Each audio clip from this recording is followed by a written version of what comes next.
Good morning and evening, everyone. Welcome to the Startup Huddle webinar series, Lessons on Community Building. This series is presented by Startup Huddle, an international community of startup community builders and a program of the Global Entrepreneurship Network, also known as GEN. I'm your host, Paulie Succi, Director of Startup Huddle and Director of Startup Programs at GEN. Let me tell you a little bit more about Startup Huddle before we get started. Our members include some of the most active community builders, startup support organizations, institutions that support entrepreneurs that we've been able to find across different economies and different cities. And we tap into local organizers to help build startup communities, people who can bring together founders to get vulnerable, share ideas, find network and support. And we're happy to say we have about 60 chapters running at the moment, and it's been a fantastic adventure running this program. Now, first off, we're thrilled to share the Lessons on Community Building as part of a Road to GEC programming, which is a collection of events taking place ahead of the Global Entrepreneurship Congress in March 2022. This will take place in Saudi Arabia, Riyadh, and it's a must-attend event for entrepreneurs, startup champions, investors, and anyone who wants to help define the post-pandemic entrepreneurship ecosystem. It's an exciting time. I got to go for my first time in Turkey, and it's just a beautiful, beautiful thing to see all these people from all these different places getting together with one mission, which is to support the growth of entrepreneurship ecosystems. Now, before I dive in, I want to say thank you to everyone for showing up. This is exciting for all of us because this chapter in specific, the Iraq Startup Huddle chapter, which is now in 2 locations, is doing a fantastic job building community. And I think they're one of a perfect case study of how these types of programs ought to run. Now, without further ado, it's an honor to introduce our guests today, Ashley Barlow and Sarah Dhafir. I think one thing I want to say is I don't want to be the ones to introduce them. I'm going to kind of jump into some of these fun questions and give you a sense of who they are. So first, I want to start with Sarah. And this is a general question for you both, but what are your backgrounds and how did you get started? Hello, everyone. My name is Sarah Dhafir. I'm from Baghdad, Iraq. I've been born and raised all my life here. I've studied civil engineering. After graduation, I found my passion in business, especially for the community here when everyone is focusing on the public sector and employment. I was from the people who had the idea that this should be changed. We should be a part of changing the ecosystem of our community. I started my journey learning about entrepreneurship and business in general and got my certificates to train about entrepreneurship and entered this field to encourage the ecosystem and joining the private sector, and also encourage the youth to start their own businesses to cooperate in making the ecosystem better. Thank you. Ash? So thank you, Paulie, and thank you everyone for attending today. I'm Ash, the Executive Director here at the station. And, I'm not Iraqi, I'm from UK originally, small town, and, after graduating and a long journey sort of through education and developing in projects, working on educational projects, the opportunity came up to be working at the station. And it was a case of seeing like the potential for supporting those gaps within the education system. I don't have an entrepreneurial background. It's more to do with education. But to combine the two to really sort of empower the private sector, this is something that, is a dream come true, really. And I guess this goes to the next part. Why do you do it? I'm quite sure, there's people from around the world sort of tuning in here, and, for decades, there's been this sort of press image of Iraq, focused on conflict and rebuilding. And, actually one of the most wonderful things is like working with entrepreneurs and supporting an ecosystem that's really developing with young guys that will really change the face of Iraq. If you look at the community of startups here, it will challenge everything, you know. They find solutions to the problems that have been caused over the past 20 years. And this is, it's a fantastic environment to work in. And, you know, being part of that community is, it's incredible. Yeah, I'm sure we'll get a little bit more opportunity to learn about the station. Sarah, why do you do what you do? Why are you here? As I said in the beginning, when facing the ecosystem of Iraq, when people are concentrating on the public sector, we need to encourage more the private sector. Also, a part of that, in Iraq, we have a lot of opportunities. We have a lot of issues that could be solved through innovative ideas and entrepreneurship. Many people can use these hardships to make a business to solve them. They just need the guidance that will guide them to know how to create this business. So that gave me the passion and increased the passion that I already have towards entrepreneurship and made me join this field. And so I think this kind of tackles back into what was being said, but what inspired both of you to be involved with the Startup Huddle chapter in Baghdad and then eventually Mosul? What incepted the launch? Paulie, I think like we were very, very lucky that the US Embassy here in Baghdad, they really sort of are trying to work to support young entrepreneurs here. And they approached us and they said, guys, how do you feel about sort of collaborating on this project? And they sort of introduced us to the idea of it, and we felt like it was the perfect match for what we're trying to achieve, particularly as the station is expanding. So those discussions went further, and you know, we're now in a place where we have 2 chapters opened, and it's a great opportunity for our startups. I mean, Sarah has been absolutely fantastic in delivering the programs and building these communities, and you know, she can carry on and sort of like give some more feedback from the participants themselves. Since the ecosystem is growing bigger, Startup Huddle was much needed to get the youth to involve and connect with each other. That's what happened through the sessions of Startup Huddle. Those young people met business owners, entrepreneurs who started small and got bigger and reached the investment level, some of them.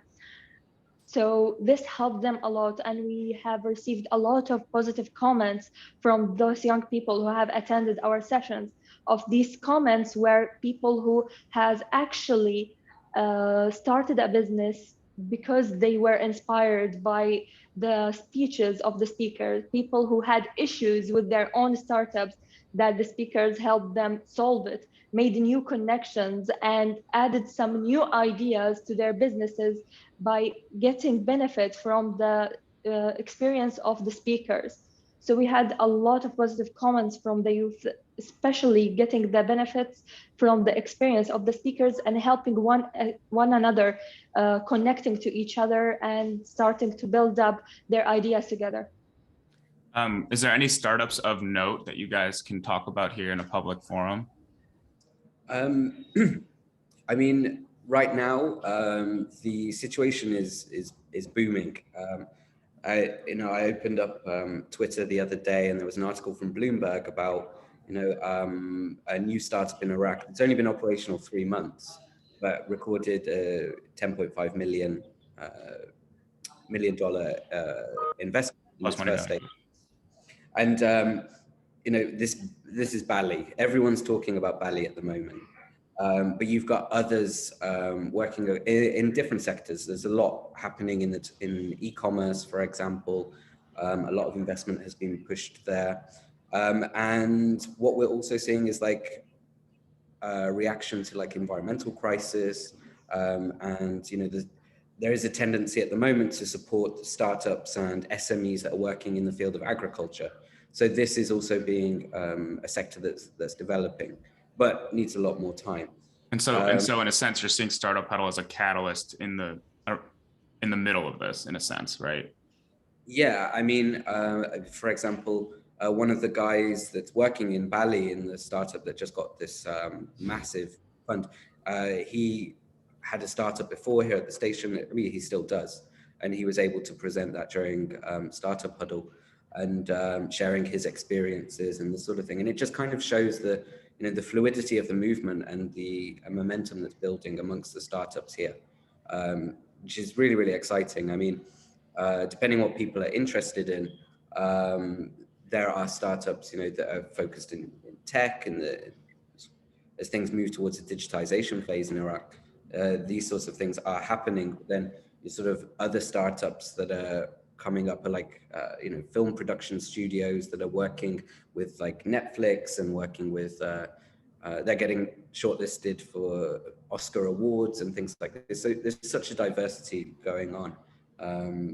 So hopefully we're going to see more and more exciting stories coming up over the next few years.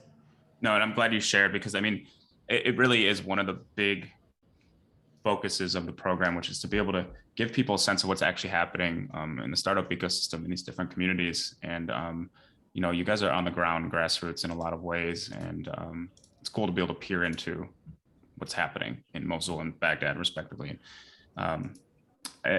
One other thing I want to jump into, and this is kind of going to wrap up some of the introductory parts, but what are some of the unique characteristics and strengths or weaknesses of the local startup ecosystem in Iraq? What I see is as a strength and a weakness point is there are a lot of opportunities, yet there is lack of awareness to these things. There is lack of awareness on entrepreneurship on the private sector. So this is what I see as a weakness. Yet the strength point that I see is that people are starting to know more. The opportunities are increasing, and there are issues that are making the youth creating more innovative ideas, such as there's a project that is here in the station, works on education programs. We have the problem of lack of school laboratories. So this project made his project on this idea by creating school laboratories by VR. So the students can have the experience of being in a school laboratory through VR. So these are some of the ideas that comes from these issues that need to be solved. And sorry. I was just going to follow up to what Sarah mentioned, Paulie. Actually, what we see is each city has unique context in Iraq. The situation that's let's say in Baghdad is completely different to what you see in Mosul or Basra. So the creativity and the innovation of the young entrepreneurs means that they're tackling different challenges that they immediately face in their city, which may seem like it might limit the market, but actually what they're producing means that they can expand to Baghdad, to Mosul, to Erbil. So you're seeing like these pockets of innovation with very localized challenges as being the main source of inspiration. And it's very interesting to see this is the way that things are going. And how has all this changed over the past 2 decades or so, 3 decades? I think Sarah would be able to answer that. Well, I'm gonna summarize it like for few years when in the 90s, where the Iraq had a socialist government, the government has been in charge of all the companies, factories, and everything. The people used to get employment by the government, so no one even thought of private sector. After that, after the change of the government, the new government has been a little weak to control these things. So the private sector started appearing. By the appearing of the technology, we started seeing like internet companies, telecommunications companies, people who started to open their own shops, factories, especially in the technology department. With that, we started to notice how these things started to change. And the public sector had reached its maximum capacity. It's not able to provide employment for all the youth, especially with the increased number of youth by the years. So people started to generate ideas, get into the private sector. Companies started to come into Iraq to open their chapters here. So still, with the lack of awareness on the private sector, people started joining it. And that changed through the decades till we reached like 2015. This is where entrepreneurship first entered Iraq through organizations, volunteerism, and 2015. yeah, volunteers groups started spreading it, and it started increasing year by year until 2018. The station was founded. I think the station had a major point of change by trying to engage all the youth to raise the awareness about entrepreneurship. Then we can see on 2020 where the pandemic appeared. People started shifting to e-commerce and internet business. Sorry. Yeah. So this changed through years. After the pandemic, people are more aware about entrepreneurship. The station started to get bigger. The ecosystem started to get fresh in other governorates. The station were founded and by the support of Alhamdulillah Group and the international organizations and partners started to gather as much youth as it can to spread the awareness between them until we reached this level where we now have a branch in Baghdad and Mosul and a sub-branch in Basra, and soon we'll be having in Erbil. We are engaging all the youth to spread the awareness about entrepreneurship, and the ecosystem is changing day by day, depending on that. So all that rich history and complex history, political, market, or otherwise, has led to this point where now you have these workspaces and incubation and accelerator hubs. I don't know the best word, sorry, but you have these hubs now in Baghdad and Mosul, and you guys are seeing what happened there, like as opposed to the past. Yeah, we can see the change. It's really changed through the years. I've witnessed it for all of these years, and I can see the amount of change, especially in the mindset of the youth and of the people in general. In these years, depending on it's different even from the last 2 years before the pandemic. So we can see this change and the awareness spread between them. Ash, did you want to comment on any of that? Yeah, I think as well, what we're also seeing is a shift, towards how support can be directed towards the youth through entrepreneurship. And when you guys say youth, what is the age frame for youth? Sorry about that. It's okay. If we talk about sort of our community and the youth in it, we would probably sort of say between 21 to 32 sort of age bracket. Most of our entrepreneurs and creatives are sort of within this age group. And regarding the sort of international support, this is starting to shift now. It's moving away from emergency aid and things like this into a more sustainable approach. So the partners that we work with have the shared vision that investing in youth and investing in building the private sector capacity within those fresh graduates is going to have a long-term impact, and it's a long-term investment. So this is something that's it's a evolutionary stage, we could say, at the moment, and it's good to see because it's going to have a long-term impact. So it's like trust, and so to say, let's say you have some investors coming into the ecosystem and they look around and they say, this company has a huge upside. And now, because that there's stability, more stability respectively, they feel safer making those bets, and those companies have more room to grow in a sense. Exactly. The security situation here is not as it used to be. And you're seeing a growth of venture capital groups coming in, communities that are wanting to invest in private sector development rather than just immediate relief and things like this. So there is this growing confidence happening, not just here in Baghdad, but also of course in Mosul and even in Kurdistan region, where it's a little this context is very different there.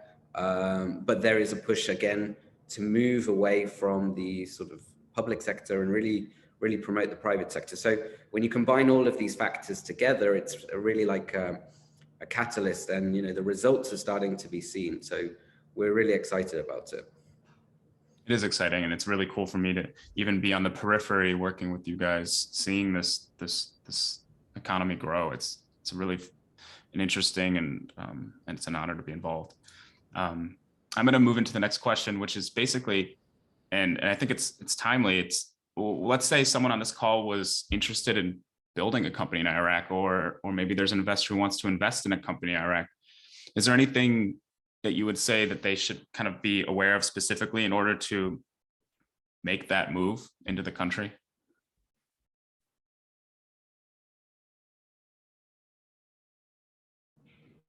I think there are a couple of things to take into consideration. I mean, whilst the ecosystem is growing and there's investment opportunities, a lot of this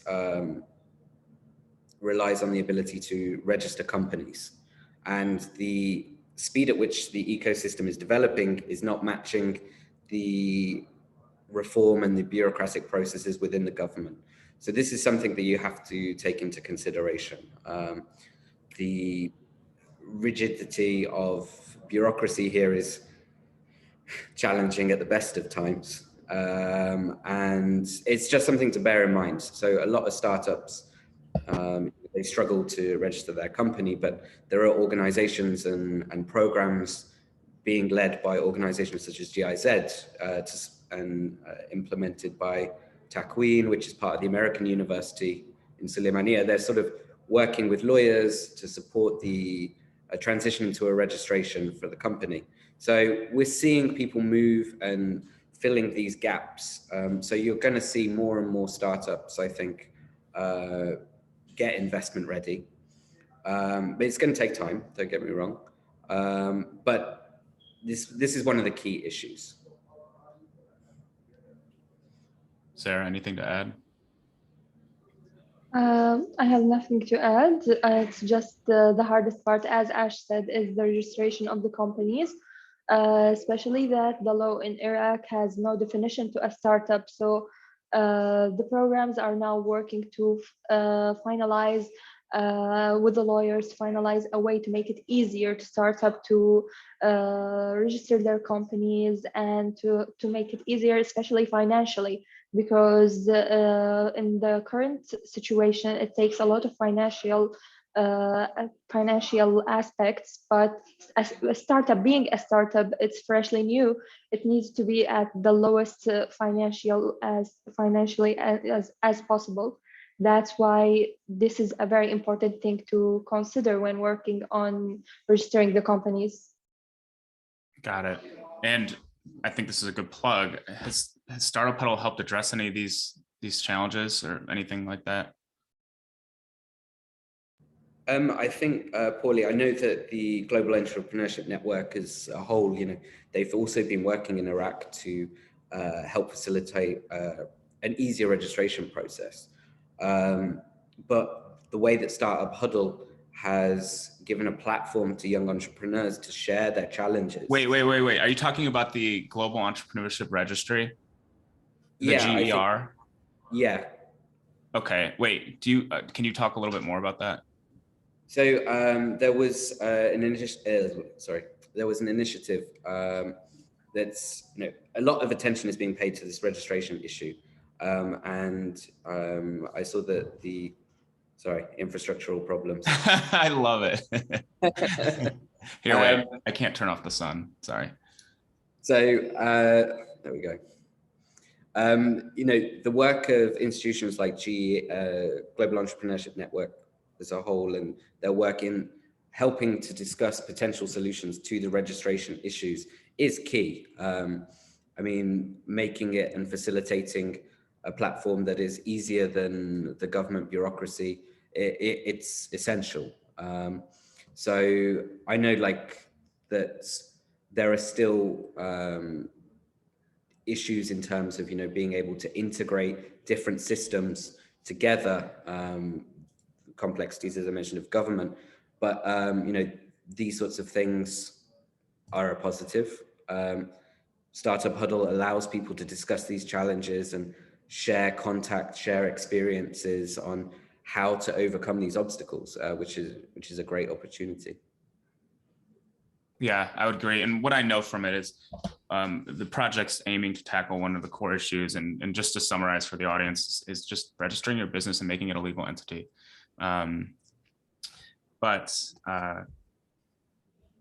You know, I'm not an expert on that. So the final thing that I'm going to ask you both is, what do you hope to accomplish in your role in the ecosystem, in the work that you guys are both doing? And you know, care to elaborate, take turns. I want to hear both your perspectives. Sarah, you can answer first. We're trying to encourage the youth to collaborate together, to revive the ecosystem, to start to work together, to create like an ecosystem for entrepreneurs, young entrepreneurs, to create their ideas, to encourage, to enhance their skills, let them know what they can do and how they can start entering this field. It's not an easy field to be a part of. They need to know the hardships of it, and they need to know how can they be a part of it. We're trying to create this ecosystem, to spread it between the generations, starting from the young generation, so it can move forward to revive the ecosystem in Iraq. So basically addressing the beginning of the pipeline. Exactly. Got it. And I think as well, Paulie, to add in that, the station vision for us and for both Sarah and I is that we honestly believe in our entrepreneurs and the community that we have built. It's a great opportunity, not only in terms of, you know, skills development and things like this, but actually building a community where people feel part of something. And this is something that we're trying to expand across the country. So, you know, if we're looking forward into 2022 and beyond, you know, we're really trying to work out how we can support the community in Basra, for example. You know, it's one area that there is a great network, and hopefully we will be able to expand in the future a chapter to Basra, because there's entrepreneurs from all over the city, but there's no space. So the station is trying to, you know, build the potential of having a physical space in Basra. But in the meantime, Startup Huddle will really act as, you know, bringing that community together to share the experiences, because there are incredibly talented, innovative people across the country, and we can't just limit this to Baghdad, Mosul, or Erbil. You know, it has to be a national program. No, and it gets into one of the questions and the problems that one of our audience members pointed out, which is that in South Africa, they say that the people designing the ecosystem and running the communities are academic and the work has little relevance. I would argue that to a certain point, but I would just say that there is a different element of the entrepreneurship journey that's being integrated into the program through Startup Huddle, because founders are at the center of this. This work is being informed by the founders themselves, and it's surrounding what their needs are. And I just say that to kind of go through some of these questions, but also point out a key difference in this program that's worth noting. So we're nearing the end, and I want to give you guys a chance to talk about anything you want. If there's anything else you want to answer while people add some questions to the Q&A list, I just want to give you the floor for a moment to just say anything that you thought we didn't get to talk about. There's, you know, we could spend hours and hours, Paulie. I mean, I think I just want to say to the participants, like, thank you for joining, because, you know, your interest in coming to this session. I mean, Iraq is one of those very sort of, how to put it delicately, interesting places to work in, and, you know, having an interest in what's going on here, where we're having this sort of exciting pieces of news coming out about the ecosystem. It's great. So I really hope that you guys sort of continue to see what's happening in Iraq and look in and see how it fits in with the wider region, how it fits in with like what's going on globally in the post-pandemic, or let's call it like post-lockdown period. Yeah, thank you for joining and extended hibernation. Yeah, exactly. Sarah, anything else you want to add before we start to get towards the end over here? I just want to thank everyone who's a part of this session today. Thank you for joining, and for your want to know more about us, more about the ecosystem in here. Thank you everyone for being in this session. Of course. So at this point, I do want to give both of them a chance to play a video for Mosul. This is something that I received last night in the mail, and I think it's a good way to close out. So I'm going to let them play that. Ash, I don't know which one of you guys got it queued up. Thank you, Paulie. I mean, I hope the video that we're going to show you guys is from both our branches in Baghdad and Mosul, and it really sort of encapsulate the community that we've built and how the different sectors are working together and collaborating. So let me just load it up. Of course. And before that starts playing, I just want to say thank you to you both, and thank you to everyone for spending some time with us. If you want to learn more about the Global Entrepreneurship Congress, visit www.gec.co. And with that, I'm going to start the video. Thank you, guys.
All right. Thank you. And thank you for everyone tuning in. If you want to learn more about Startup Huddle, just reach out to me directly. And if you want to meet these two, again, just connect with me and I'll get you connected with them. I'll see everyone at the GEC. See you there, guys. You there? Take care. Cheers.